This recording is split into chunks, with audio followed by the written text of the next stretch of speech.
A miserable little goth queen and a possessed puppet rat had the silly idea to review horror movies in their basement. Scream and cry. Welcome to the Scream and Cry Horror Movie Review. I love this show. Featuring the modern master of the macabre, Scream. Wait, what about me? It's coming. And Scream's sidekick, Cry. Sidekick? Welcome to my chamber, horror fans. I'm Scream. And I'm Cry, not a sidekick. Are you ready to scream and cry? Scream, cry? Ready?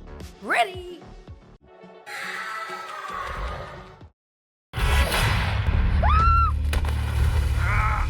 No! We got your friend! They captured Allison! He recorded everything. Welcome to the show. See you on YouTube.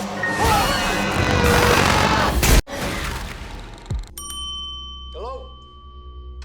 Oh, sorry, I didn't. Blazing! Get inside!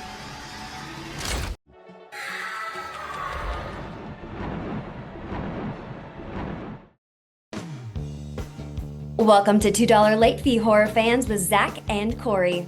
We're here talking about Scream and Cry. That was magnificent. Well, thank you, Father Bill. I would walk out, but I can't because I'm here to also say that Zach and Corey are incredible hosts of $2 Late Fee Horror Podcast, 80s review, everything in the whole universe. Not everything. I'm thinking maybe 2 bloody thumbs up, right? I would. If I had 2 severed thumbs, I would take them out and hold them up. I'd hold up 4. 2 bloody thumbs from us and for podcasting after dark. Well, thank you, Father Bill.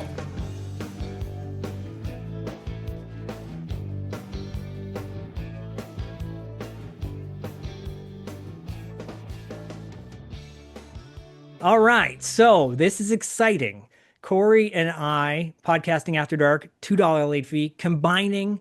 We have been doing crossover all month long, and something surprising happened out of nowhere. We were invited to talk about a very special show that's premiering the day this drops, September 25th. This is exciting. And I said to Corey, I'm like, Corey, do you want to do this with me? And Corey's like, hell yeah. Exactly. Why am I putting words in your mouth? You should just say it yourself. And here we are. We're here with the cast and crew of the new television show, Scream and Cry. Very exciting stuff. We're going to get into all the nuts and bolts about it. But first, I'm going to introduce everybody.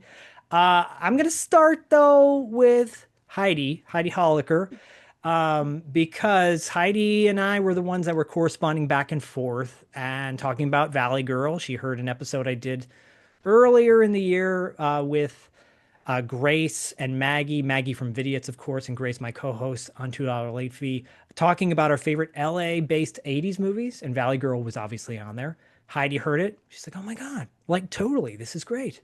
We corresponded.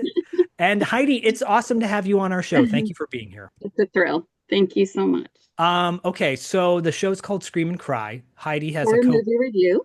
Scream and Cry horror movie review. That's the official title, yes. Thank you. You're welcome. And you have a co-creator and producer on the show. I do, right there. Mr. Reed Shelly. Reed Shelly, welcome. My friend from 7th grade. Good to be here. Friend from 7th grade, really? Yes. That's awesome. Okay. Yeah. Okay, so you guys have you had snack together, you lunch together. Nah, he was too cool. He was playing ball with the guys. So no, I was dallying out. No. Well, right now, based on his background, he's on fire, so he's hot, yeah. I guess, as people could say. Anyways, on top of that, and I encourage everybody, if you're listening to this on our audio feed, either in Podcasting After Dark or $2 Late Fee, go to the YouTube channel. You can see it all there. There's going to be some great visuals will be popping up through this episode talking about Scream and Cry or movie review. Let's get into the rest of the cast and crew. Mimi Torres plays Scream.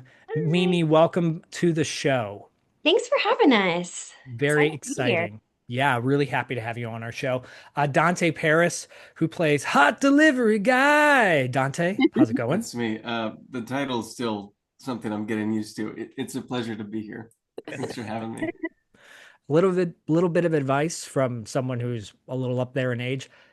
Take advantage of it while you can. Oh, I am full of Ride that I'm wave. being humble. We're on, it's recording. I got to be humble. Totally. It's fun. Be like Wilbur and Charlotte's Web. That's what I always tell my Zach, son. I thought you were going to say, take it from somebody who is also a hot delivery guy. Oh, yeah.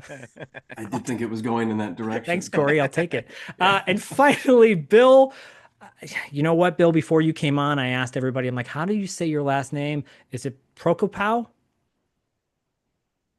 Are you asking me or did you ask them? I'm asking you, Bill. Is it Bill Prokopow? Prokopow. Okay, Prokopow. The Americanized, westernized version is Prokopow. Bill is he plays a character, Father Ted, on the show. He's a music composer. Father Bill. He plays Father Bill on the show. He's a music composer. He's a director of the first 3 episodes that I watched, and Corey did as well. Welcome to the show as well, Bill. Thank you so much. It's a pleasure. Thank you, Zach. Thank you, Corey. Thank you. But I got to add, Zach, thank you for the season 2. We now have to have a Father Ted, your twin brother, Father Bill's non-evil twin brother. So you'll have a Father Bill and a Father Ted, yeah, and then you know. Have to. At this point, and you're clearly playing the role, so that's how this stuff works. I'll take it. It's hard to hear the name Bill without going Bill and Ted. We're so locked into the 80s, Well, there was also a Canadian show or a British show, I believe, called Father Ted back in the 80s that my father used to love to watch. But anyways, that aside, Heidi, let's jump in this with you because Scream and Cry is... I was talking to Corey offline about this. I said, Scream and Cry reminds me of like Elvira. It reminds me of a little bit of Joe Bob Briggs, but it also reminds me of Madusa from TerrorVision, which is a great underappreciated 80s movie. If y'all have never seen it, go watch TerrorVision with John Grease and Diane Franklin. Yeah. Anyways, Scream and Cry is fantastic. How did this all come to be, Heidi? Well, I'm gonna throw that to read. Okay. We started this together a while back, and based on running into each other at a high school reunion, we kicked around a few ideas. And Reed, take it away. Yeah, so we Heidi was out producing and looking for projects, and I was looking for something to do. I had a couple things. This was the one that rose to the surface. I loved horror. I loved camp. I loved comedy. And we just started talking about 2 ideas, and we did this one on a really kind of darker way at first, and then it just kind of took off by itself. We got a lot of people raising their hands and saying it's silly and stupid. I'd love to do it. So it's silly and stupid in the best ways possible. It's one of those things where where I go in my mind watching this show, I want to know the backstories of these characters, Scream and Cry, and all the other ones too, Bill and Hot Delivery Guy, everybody. Yeah. Because, but then if you go to the YouTube channel, actually, and there's links in our show notes to Scream and Cry's YouTube channel, you can check out some of the older footage from back in the day, like the silent movie, which is really brilliant. Yeah. And I highly recommend everyone check that out. And it's so great because it's capturing a forgotten by some. I think the idea of like the basic cable access host, Zacherly or oh gosh, I had Zacherly back in the day where I lived. And Heidi, did you have someone like that back in the day? Someone was talking the other day about Gulia. Was there someone named Juliet? Svengoolie. Yeah, came out of a casket. And of course, Elvira, the brilliant Cassandra Peterson, who was hired to do that and then ended up buying it out and owning it and producing it, and very inspirational. It is, and this is really inspirational because you guys have created something that, while it pays homage to things in the past, it's very much original and it's of its own. Yeah, and right out of the gate, which is what I like about it, and Zach knows on the show, I like to world build and everything. It feels like a completely fleshed out, universe right out of the gate. You get all these glimpses of these like side characters and stuff like that.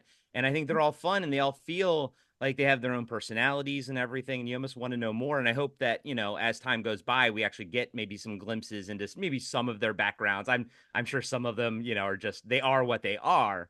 But right out of the gate, it's a fun collection of just a collection of characters, which are a lot of fun. Thanks. Yeah. We tried to create an entire universe with characters that, had relationships and backstories. And, we played with that a lot. So thanks. It definitely shows. Yeah, thank you. We wrote all the backstories before, way before we even attempted to write the scripts or pre-production or anything. And we added the two new characters, hot delivery guy, named that because his name is Guy and he delivers hot food. Yeah, it's obvious. That's obvious. And then Juliet Landau plays Dark Pixie, which is a role that Reed and I created roughly 7 weeks prior to filming. So very, very quickly in because she wanted to come play with Mimi. Wow. And let's throw it to you, Mimi. You're clearly, if you're watching this on YouTube, you realize Mimi does not look anything like Scream. How did you come to this project? Honestly, I was so lucky. Thom Pinto, who is the voice of a VO guy and a couple of other characters, was kind of like my voiceover dad. I grew up in the Bay Area. I went to school there for voiceover, and he was one of my first instructors in voiceover. Oh, cool. And he has really taken me under my wing when I moved from the Bay Area to LA. He's like just really helped shape everything that I've been able to put my name on. And he was attached to the project before I was, and he told Heidi and Reed about me and somehow convinced them to let me play with them. So yeah. That's rad. I mean, it doesn't often happen in this industry where you know someone and you're like, you know what, that person would be really cool for this project. And suddenly bring him in, you're like, yeah. It doesn't always, right, Heidi? You've been in this business for a long time. Sure, but this is exactly how it happened with everyone and everything. Father Bill, our Bill there, he's our musical composer, and he came up with, he was playing around with Reed and came up with some crazy song, a children's song about death. And we put him on camera, and he started, it's not in the episodes, it's just a different, little mini short. And then we just said, okay, his name's Father Bill. Go into Amazon, got him a big, huge cross, got him the collar. He became Father Bill. With Mimi, I saw a little video of her on YouTube, and she was actually organizing her house, and just her attitude and her kind of being in charge and vulnerable at the same time. I loved it. It had nothing to do with acting per se. And then Reed and I got on a Zoom with her, and within less than 20 minutes, we texted each other and during the Zoom and I said, yeah, she's it, right? And he said, yep. And that was it. E.G. was obviously a no-brainer. Once we realized we needed a puppet and a puppet voice, which was very, very early on, said, well, E.G. So Reed and I went and pitched it to her, and she's like, yeah, I'll do it. That's awesome. So, and bringing everyone in, my friends from, I ran Rick Baker's studio for 9 years, co-ran it. So Eddie Yang is our puppet designer, who's brilliant, Tron, Iron Man, everything. And we just said, hey, would you build us a puppet? And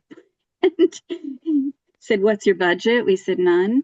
We have some wine and some lunch. And he did it. And then everybody else sort of slowly came in. Once we had the puppet, we needed the puppet fabricated. And that's, again, another very long time friend named Fred Fraley, who became our assistant puppeteer and basically taught Reed and I that, you guys, if you need a puppeteer, we can I know someone and I can help. We're like, oh, do we need a puppeteer? Oh, yeah. Probably. So, it's such a learning curve.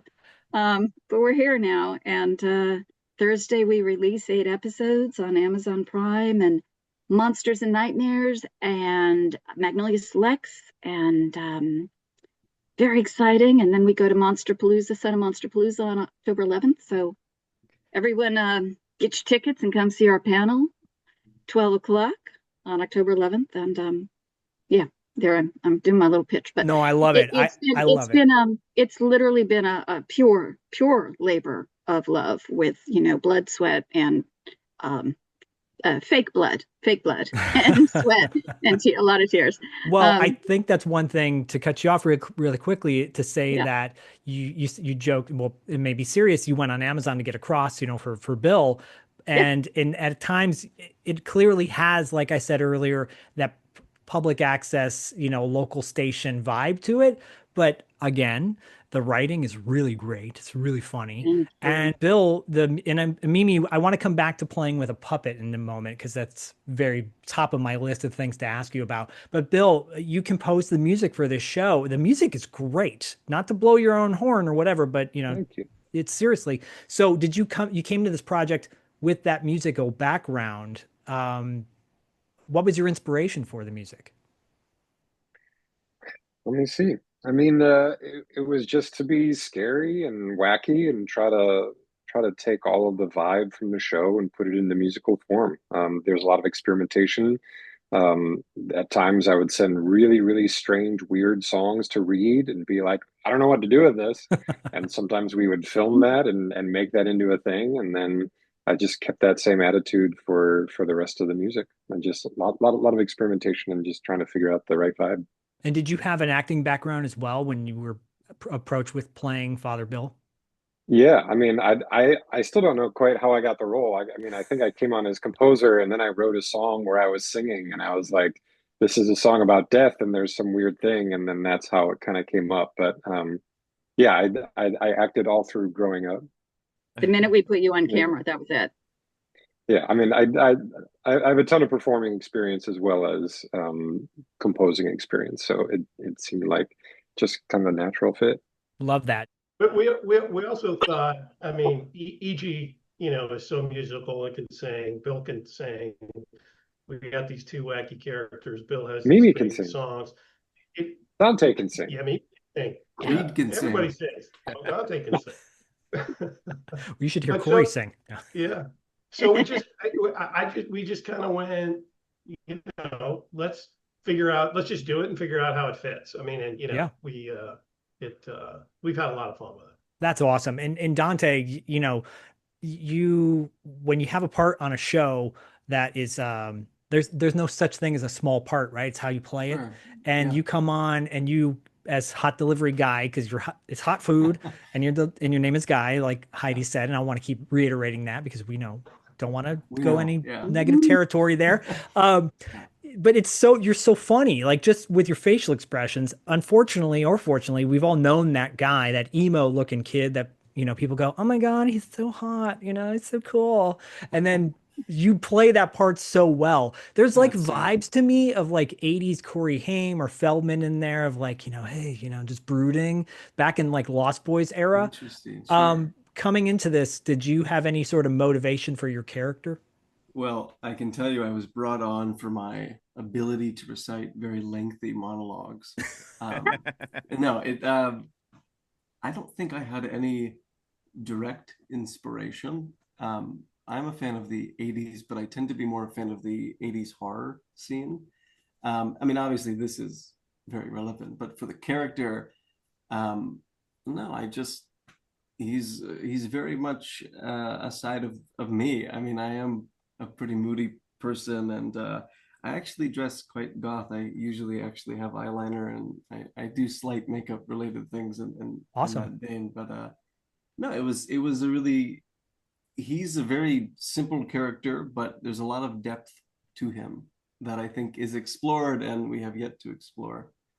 Yeah, the beautiful thing about your show is, and I was saying this to Heidi the other day, it's 11, 12 minutes max usually at each episode, which is really nice for people who have short attention spans, but also for the audience that our generation that wants to see more content and go, wait, but I want to know more of this backstory. And I want to know, wait, there was a moment where, Cry was like very choked up about something. I want to know more about that. So there's so much to build on. And like Corey said, we're both those world builders where we want to know the background of all these characters and hopefully build a bigger picture. And with 11 minutes, you get Hot Delivery Guy and, Father Bill, like very briefly, but the jokes come quick and they all land, So are those workshopped like on the scene, or do you write them in, or is it a little bit of improv and how it works out? Like, how do you come up with the jokes for Father Bill and Hot Delivery Guy?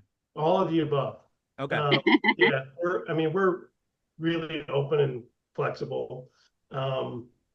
We, had to write 12 episodes, so we had to structure and pick all the clips, write all the scenes, but we made a lot of changes on the fly. Luckily enough, we were allowed to. So yeah, all that. Yeah, because they all land. So it's not an easy thing to do to land all of your jokes in 11 minutes. So it's really, and I always enjoy seeing those characters whenever they pop up on screen. A lot of that's post too. Yeah, a lot of it's post for sure. And a lot of it is also in the writer's room, which we did virtually. And there are 4 of us. Thom Pinto, who plays VO Guy, who wasn't available today, but he also was our post-production supervisor and one of our producers. And then Richard Holicker, who's my brother, who I've written with before, and Reed and myself. And so we wrote all 12 episodes. We gave ourselves 3 each that were kind of our babies. And then we worked together on every single episode. So we knew if something wasn't landing, the other 3 could say, hey, how about this instead? So we had a really great base by the time we presented it 3 weeks before shoot to the cast. And then they had time to go over it. And then, of course, on set, you want magic. So things come up, things change. We're totally open to that. We had it was an interesting experience because prior we had done this just for ourselves. And this particular show, these 12 episodes are for Magnolia Pictures, genre arm Magnet. And so we had notes given back by Magnolia, but their notes were very smart and very, very minimal. Oh, good. So we were really, really lucky because we had no idea. This is the first time they've ever ventured. Jeff Cuban owns the company, and Randy Wells is the president of Magnolia Home Entertainment, and he championed this whole thing through. He came to a Monsterpalooza we did 2 years ago, and he saw some footage on my phone, and he just fell in love with it and really helped get us the deal. And so, we had to work within the parameters, which were really quite wide and lovely, because this is the first time they have ever ventured into being involved with a brand new creation. Usually Magnolia Pictures acquires completed feature films and documentaries. Okay. So it was all a learning curve for all of us, What about that word? Like, okay, we can drop that word. That's fine. And don't give away the ending. Make sure you don't give away the ending. So that Reed and I had to play a lot with to make sure we did not ever, even though it might seem we're getting close, we don't give away the ending in any of the episodes. Yeah, I was going to ask if they gave you clips that you could use of the movie, like were they already pre-approved? Yeah, the entire movie, we had access to anything. Everything. Okay. Just not the ending. Just don't do the ending. Correct. Yeah. Just don't do the ending. Right. Right. They just circle back to, jokes landing and the writing piece. I mean, the talent was extremely experienced and all had, performing chops and great timing. So, I mean, between EG, Thom Pinto, Mimi, Bill, and Donte, we all kind of had, we all had, a rhythm that worked pretty well together. So it shows. It definitely comes across on screen. Oh, for sure. And I do want to talk about some of the movies that you cover in this briefly, because I want to get everybody's take on which one was their favorite out of all the movies you've done. But Mimi, was this the first time you've ever worked with a puppet before? Yes. Okay, so talk about that with us. Like, obviously, E.G. Daily, legendary voice actor, screen actor, et cetera, musician, just phenom. Mm-hmm. That aside, working with a rat that looks like it's been run over about 14 times. And by the way, I had a zombie bunny Thank when I you. was a teacher in my classroom. I had a zombie bunny, and the kids like loved the zombie bunny. So I feel like kids are going to look at this Cry character and go, "Oh, I want my own stuffy of Cry." But can you talk about Me working too. with a puppet? Honestly, it was more intimidating working with somebody that I grew up and really inspired me to even get into voiceover in the first place than it was working Mm, with the puppet, because I knew if I could work with EG would lead me exactly where I needed to go. And it was, of course, there was like learning curves of like, when we're on set, I have Cry here, but EG's over here. So, right. there was a little bit of, making sure that I'm connecting with Cry and not Cry. But no, it was wonderful. It was lovely. It was so interesting forming a bond with this like scraggly little guy that has so much heart and soul. But it was wonderful. It was a great experience, and I'm so glad that I can say that I've worked with a puppet. I mean, not too many people like it, outside of Henson, and there's some great puppeteers out there, but obviously, Heidi, you have someone like the Cry character becomes the minute you see Cry come on screen, you're like, it's not E.G. Daily, it's Cry, this rat. Thank you. We're so proud of that. That is the magic, true magic between the combination of E.G. Daily, her voice, her timing, and our brilliant is so overused, but our truly brilliant puppeteers, led by Artie Esposito as the lead puppeteer, with Brett O'Quinn and Fred Fraley assisting him, and just the mannerisms, because the paws are rod puppet, they're puppet rods, and then the body is something different. And there are just moments when my mom was watching something on my phone, and she's just like, "What? You have to call the puppeteers tonight, right now, and you have to call Mimi, and you have to tell them all, and call EG, that they're just so brilliant." I said, "I know, I've told them that they really appreciate it, but they are the timing, because the puppeteers are on the ground, on the floor. They have a monitor, but just they know how to hear what EG's saying, and Mimi's response to it, is scream, is just, it's gold. It really is magical. It gives me the chills every time. I'll stay with you until death do us part, or at least till we both say goodbye. And I'll be your friend through blood till the end. Together we're scream and cry. Together we're scream and cry. Yeah, that's right.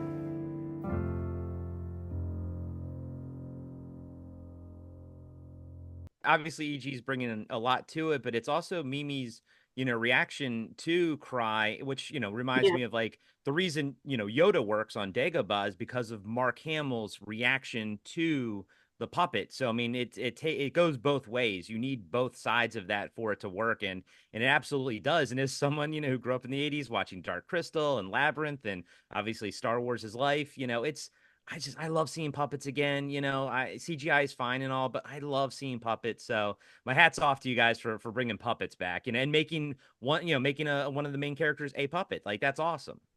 Right. Yeah, that was important to us.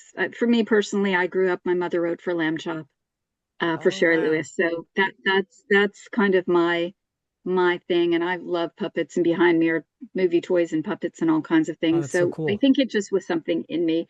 But the way that Mimi as Scream relates to Cry, the way she chastises him, the way that she loves him, the way that she teaches him, every episode is quite different from the other, which is something we didn't. I don't know, Reed. Did we? I don't know if we consciously set out to do it that way. I mean, every movie is different, so you're going to have different variances, but the vibe of every single episode, you never get bored. For me, and I transcribed each thing, so I was thinking, oh, I should be bored now, and I'm not.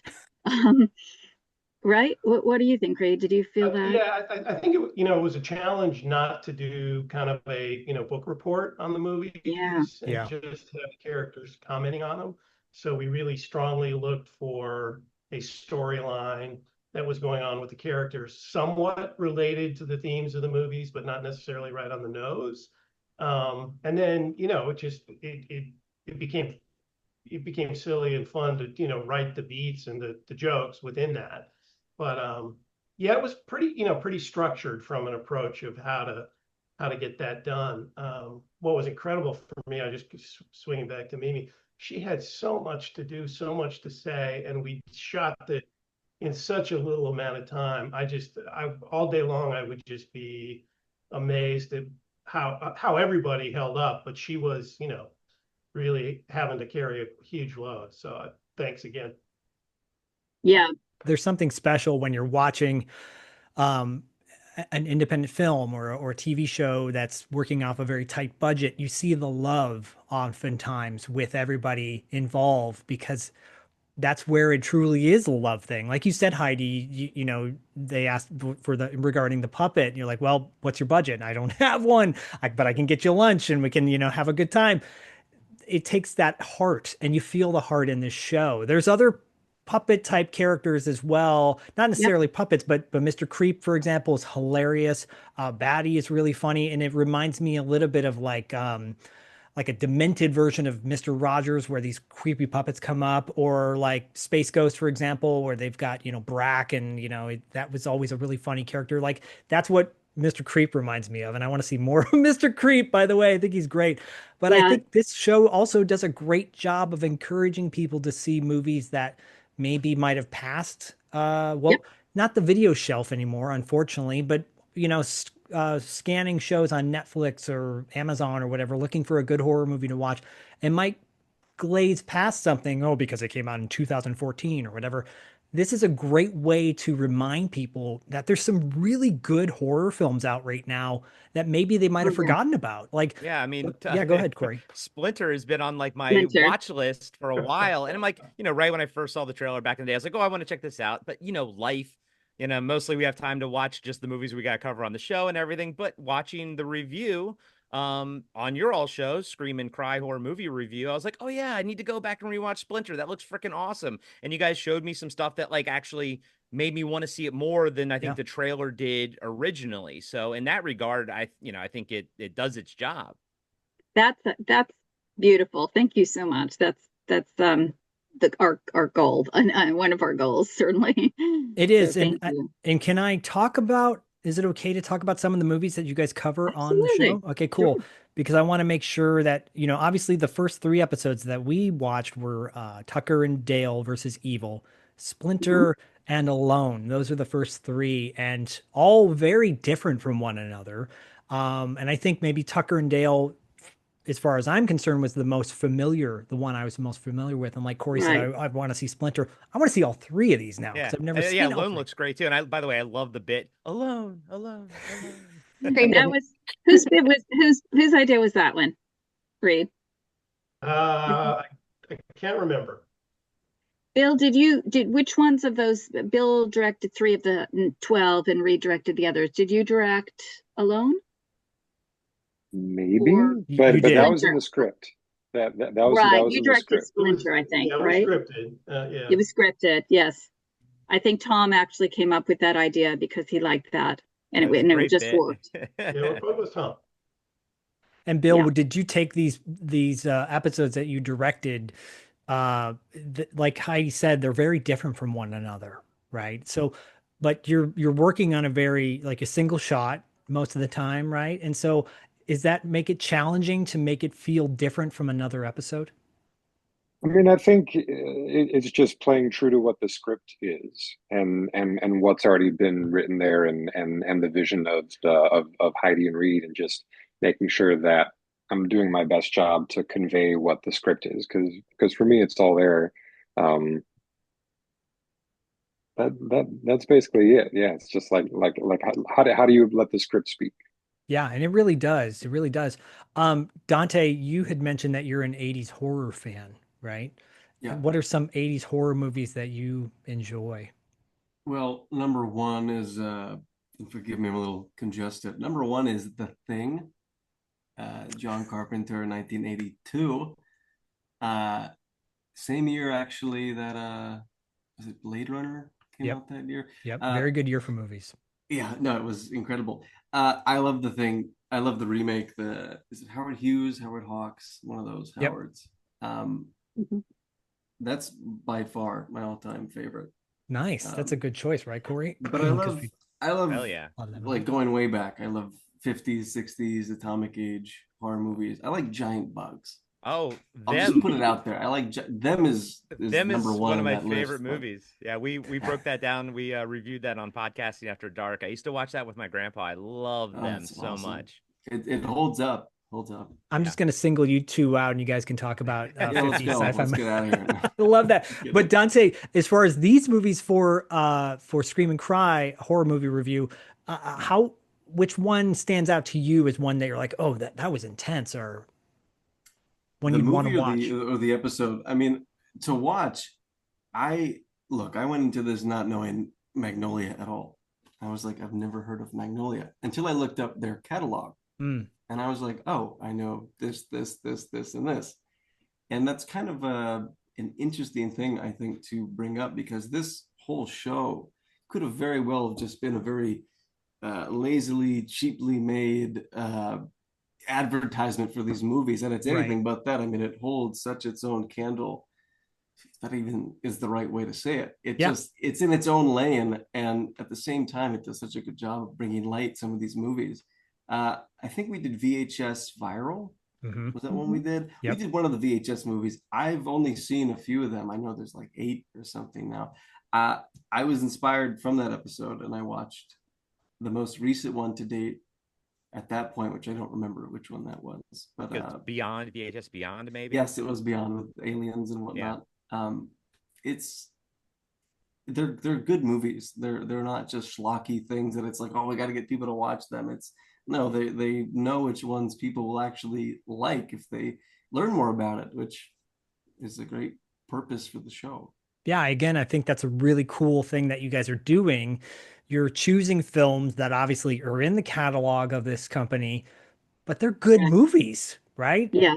We took a long time doing that. Yes, we went through the catalog and we chose the first thing we did was choose what we felt we could play with the most. Okay. And then we had to make sure that it was in the evergreen streaming world, meaning that because it takes a period of time to make them and to come out. In our case, it was pretty quick. We closed the deal in January, started writing Feb, March, April, May, shot in May, went right into post in May, turned around 1 episode a week in post. Insane. And finishing all the paperwork, and now come out 8 episodes this Thursday. So we had already put in a couple of years to create and build and know these characters and all of that. So we were very ready. But to choose the specific episodes, we might have really loved one, but it was expiring, let's say November. So Magnolia wouldn't get its mileage out of it, nor would we. So we take that off the list. And so that's how the list kind of got weeded down to the 12. Well, it's a great choice. And I won't spoil. I mentioned 3 or 4. Donte, you mentioned VHS as well. And I won't spoil any more because I want everyone to go check it out. And we don't want to give too much away. Heidi, if you had to choose one movie from your catalog, which one would you choose?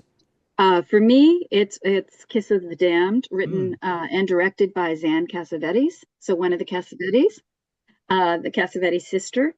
Really? And I had worked years before on a movie called Life with Rick Baker with her brother. Why am I blanking on Nick Cassavetes? Nick Cassavetes. So Zan Cassavetes, and this film is produced by Jen Gayton, who's a wonderful producer, and it's one of the ones that I got first to play with before we took it to the group to go over, and it's just so sexy. And vampires, and it's sexy, and I love seeing Scream kind of get into her sexy vibe in this one episode, because she's very, she's got a thing down, she's in charge, all that. but she has a weakness for vampires. So for me, that was my favorite experience of doing this, because it was just kind of girl crushy, kind of, like going, yeah. Well, let's be honest. And Corey, I think, we've covered a lot of horror vampire movies on Podcasting After Dark, and Vamp, for example. If people have never seen the movie Vamp, go check that out because it's great. It's a great lost 80s gem. Vampires can hypnotize you, though. That's the thing. They can control you with their mind. So sexy. So, yeah. Mimi, is The Kiss of the Damned your favorite of all those movies, or not? I would one say is it's yours? up there. I think the one I truly enjoyed was Agnes. Oh, okay. That was the nuns, and I really enjoyed like the story, and I just loved the twist and the turn, and that was personally my favorite, but I do love vampires. So Kiss the Damned is up there as well. Nice, nice. How about you, Reed? Which is one of the movies that stands out to you as like, oh yeah, that's mine. I loved Severance, which kind of surprised me. I didn't think it was going to be as funny, or as, it just the humor, the level of humor kind of hit really well with me. And it was a lot better than I expected, and really enjoyed it. So yeah, Severance is a great movie. Yeah, I just watched the trailer for that, and I was like, this looks really good. And then I saw Heidi send us the list ahead of time, and I'm like, wait, it's on there? Okay, cool. I can't wait to watch that one. Yeah, it's a cool movie. It's really cool. Nice. Bill, how about you? Bill, what's one that stands out to you as a movie you're like, oh yeah, I could watch that again and again? I mean, I think for me, Tucker and Dale versus Evil, just because the mix of campiness and humor and grotesqueness, and Alan Tudyk is just always just a treasure to watch and behold. Fangoria used to put out a thing back in the day when they had I know they have a physical magazine again, but way back in the day, and they would show actors, before they were famous, quote unquote. And for example, Sam Rockwell was in a movie called Happy Hell Night from 1991, which is a great movie, by the way. Oh. It's a lot of fun. It's really fun. And he actually has a pretty pivotal role in it too. But the movies you've chosen, Heidi, are so cool, because I'm like, wait a minute, that's the dude from the new Mission Impossible movie. Yeah, wait, that's the guy from blah blah blah. That's really exciting nowadays to see that, because oftentimes now you see a lot of actors and there are multiple things, right? Especially on streaming services. But to get them, I'm like, Jill Wagner, wait, she's on Wipeout. I didn't know she's wonderful. But we did it really for what was the story, and where's the variety? Because we didn't want to do the same. We love Tucker and Dale versus Evil. I adore it so much. I could watch that over and over, because it's so funny and it's so well done. But we didn't want 12 Tucker and Dale versus Evils, right? Which Magnolia doesn't have 12 of those. So the good thing is Magnolia does have a varied catalog, and we also have little surprises that come in. We have a couple of surprise characters. We have 11 characters, but there are 2 more that pop in. One pops in on one particular episode, I won't say, and then one pops in on Censor, which is an 80s. What do you call it, Reed? It's a woman who censors 80s British horror movies. That's actually her job. Yeah, it's like a throwback to the video nasties and stuff like that. Yeah. So we have a very special performance guest in that one, and it gives every episode, everyone. Scream is the nucleus, and the movie, and Cry, but each one gets their kind of moment, their extra moment. And kind of to like illustrate how awesome, your catalog is that you're drawing from. The first, the 3 episodes that we got to see, one was a horror comedy, one was a creature feature, and one was a thriller. And Zach and I always talk about the fact that, like, thrillers don't get that much love these days. And, we kind of miss the late 80s, early 90s when you had the Hand That Rocked the Cradle and all that kind of stuff, like those thrillers that came out in the theater and everything. So it was nice to see you all covering a thriller on there in Alone, is the one I'm referring to. Yeah. And so it was just nice to see that. It's scary. It's psychological, pure fear. And I love I just love how Scream and Cry together with the other characters, but that come in, Father Bill, Hot Delivery Guy, or other crazy puppets, Dark Pixie, how they'll come in and out throughout the episodes, but that Scream and Cry, their relationship is so pure. They're neither one are afraid to say anything to the other, basically. Unlike Mr. Creepy and Batty, who Batty is voiced by Reed, by the way. Oh, yeah, that's right. And Mr. Creepy is voiced by, again, Thom Pinto, and that's really a Nosferatu Renfield relationship to me. Yeah. And then you have John and Jackie, who are in every episode, and Reed voices Jackie, the female Jackie in the Box. Yes. And Tom voices the British John gentleman who really should have left 100 years ago, but they've been vanquished and they're stuck in their boxes. So, and I fabricated those, made those with actually our makeup artist. Oh, cool. The props I made, and Mimi built the set. I brought in all the materials, and Mimi has just brilliant eye, Miss Mimi, and she just knew, she's like, no, it's going there. I'm like, and she'd move something like that. And I'd look at it and say, oh, that moved. And I'd move it back. She said, no. Almost like Anna Wintour. No. Because, she has the eye for decorating, set decorating, production design. So she and her father built our dollhouse as well. Yes, Mimi built our dollhouse. It's a real dollhouse at the beginning. Oh, cool. Well, That's I got to tell awesome. you, so there's so many things to say, and I feel like we could keep talking for a really long time about this. But first and foremost, links to watch Scream and Cry horror movie review are in the show notes, so everyone can go check it out. We implore you, go watch it now. Go check it out. It's 11 minutes, 12 minutes each episode. It's not going to take too much time out of your day, and it's so enjoyable. But Mimi, what you've created in Scream is, a really cool, fresh, modern take on what a horror host would be like now, in 2025, which could be tricky, right? Because you want to convey a level of sexiness, but also, intelligence and toughness. And you've got all those elements in there, which is really brilliant. And it's very natural. Like you did a really great job. And I want to say that to everybody on screen, Donte, Bill, like it's a lot of fun. And what you guys have written, Reed and Heidi, like it's like Corey said, it's smart, it's funny, it's engaging. Just give it time. Like watch these shows and just invest for 3 episodes. By the 3rd one, I was like, okay, well, when am I going to get the next of them? Yeah, when's our next screeners coming?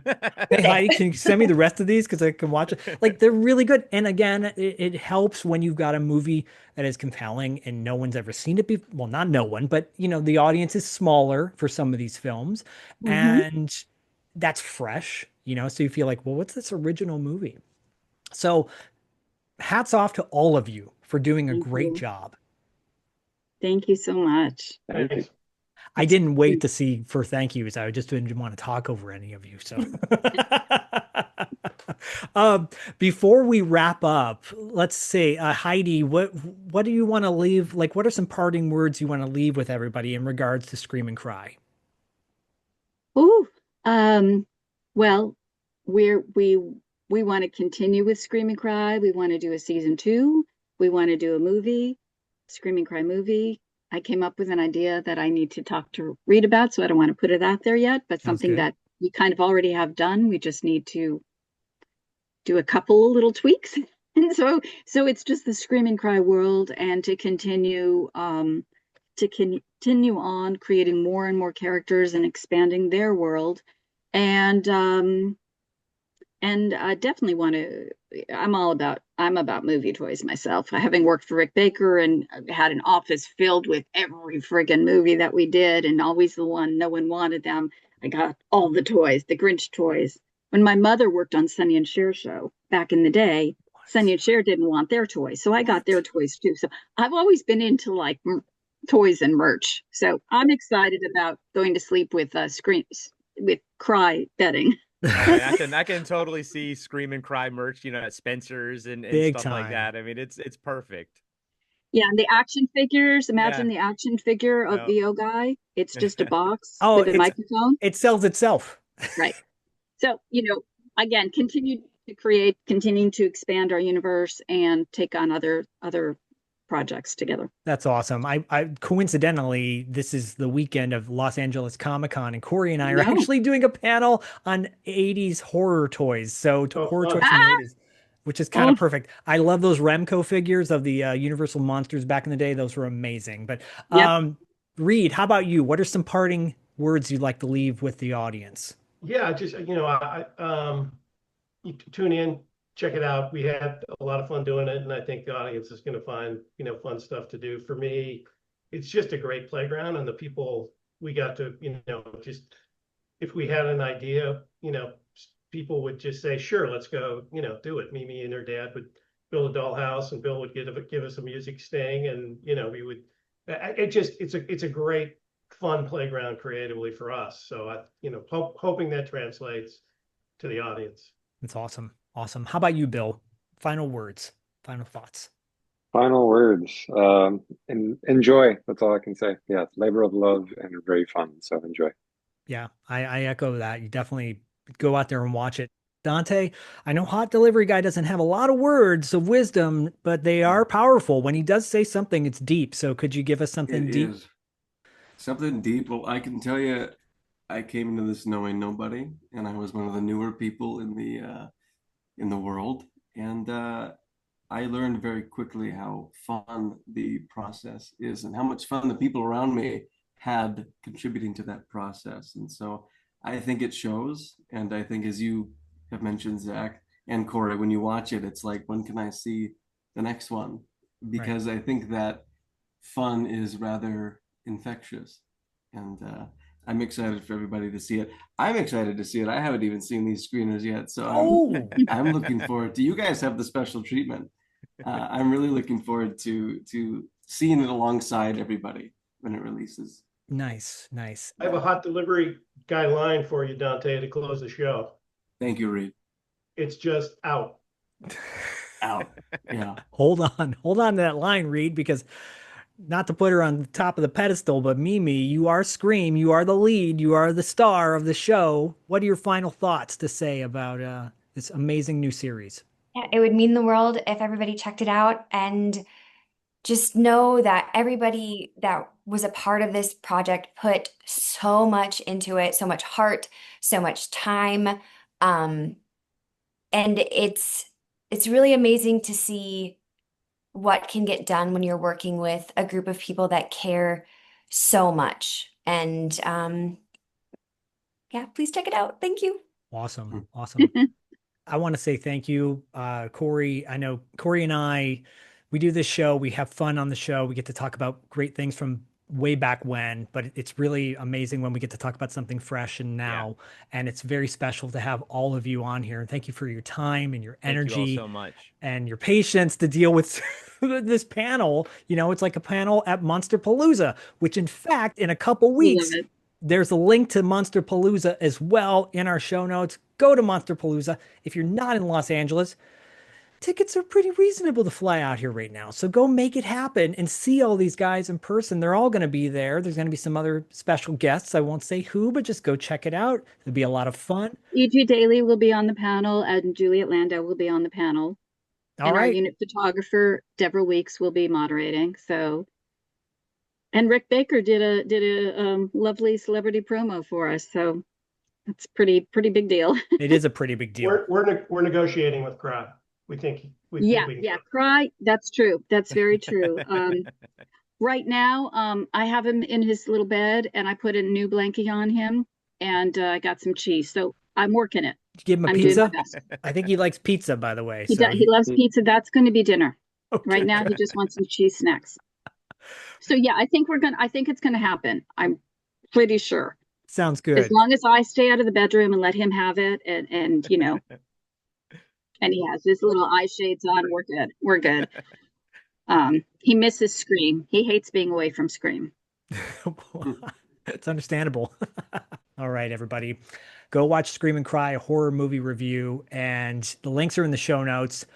We had a great time with all y'all and cannot wait to watch more episodes of your show. So until next time, go check it out. Leave comments in the show notes. What was your favorite episode you watched? What was your favorite movie out of the ones you watched? Let us know. We want to know. And let's blow this show up so big that it's on movie screens, toy shelves, comic book shelves, children's bookshelf, whatever, the whole deal. Music CDs. Let's bring back The Warehouse, and people can go to The Warehouse and buy the soundtrack courtesy of Bill. So thank you all for coming on, and we will see you next time on Podcasting After Dark and $2 late fee.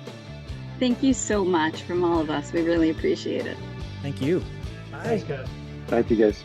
Bye.